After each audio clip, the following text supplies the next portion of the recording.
à tous, le marché parisien clôture dans le rouge, pénalisé par l'annonce du relèvement des taux d'intérêt en Chine. Les valeurs bancaires ont poursuivi leur recul à l'image de Société Générale et de Crédit Agricole. Et puis BNP Paribas n'a pas profité de l'annonce de perspectives encourageantes outre-Rhin.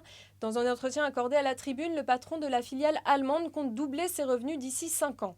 Technicolor signe la plus forte baisse du SBF 120. D'après certaines sources de presse, 5 fonds spéculatifs pourraient contester en cassation le plan de sauvetage du groupe. Et puis le titre ADP est resté sous pression. La polémique enfle après l'annulation vendredi de près de 700 vols à Roissy-Charles de Gaulle. En cause, le manque de liquide de dégivrage. Et puis enfin, Areva figure parmi les rares hausses sur le SBF 120. L'Assemblée générale mixte a validé jeudi les modalités de son augmentation de capital d'un montant de 900 millions d'euros.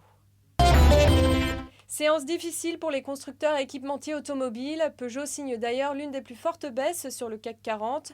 Le secteur souffre de la politique de durcissement des taux d'intérêt en Chine, le pays étant un relais de croissance important pour les constructeurs automobiles français.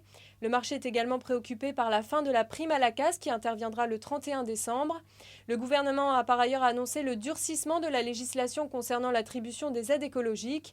Autant d'éléments qui encouragent les investisseurs à la prudence, même si certains analystes estiment que les ventes de véhicules utilitaires devraient compenser le ralentissement attendu. Voilà, c'est la fin de ce flash. On se retrouve demain dès 9h30 pour un point de préouverture.